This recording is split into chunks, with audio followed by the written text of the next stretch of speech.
Assalamualaikum warahmatullahi wabarakatuh. Saya Naisala Yamasya dari kelas 10 PPLG 3 akan membacakan materi kebutuhan manusia dan kelangkaan sumber daya. Ketika berbicara tentang kebutuhan, misalnya makanan, pakaian, sepatu, seringkali kita menyertakan syarat ataupun kriteria tertentu terhadap kebutuhan kita. Kriteria kebutuhan.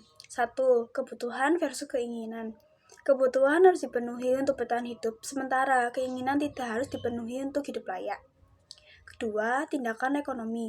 Memisahkan kebutuhan dan keinginan ditentukan oleh tindakan ekonomi, seperti tindakan ekonomi rasional dan irasional. Ilmu ekonomi dan kelangkaan. 1. Pilihan dan kelangkaan.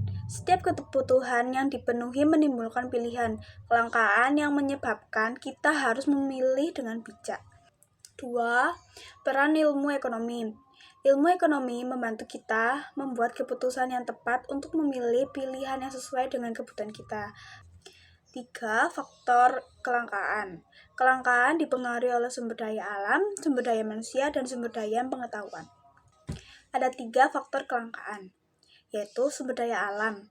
Ketersediaan sumber daya alam sangat terbatas, seperti ketersediaan minyak bumi atau batu bara. Sumber daya manusia.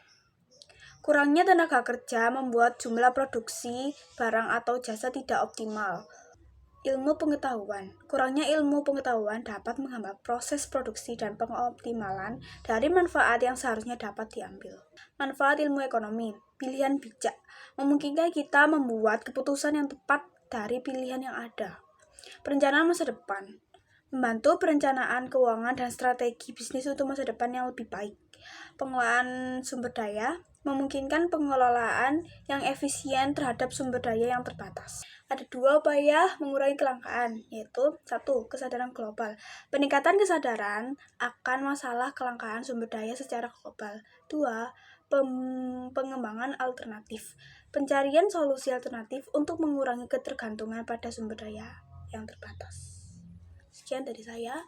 Wassalamualaikum warahmatullahi wabarakatuh.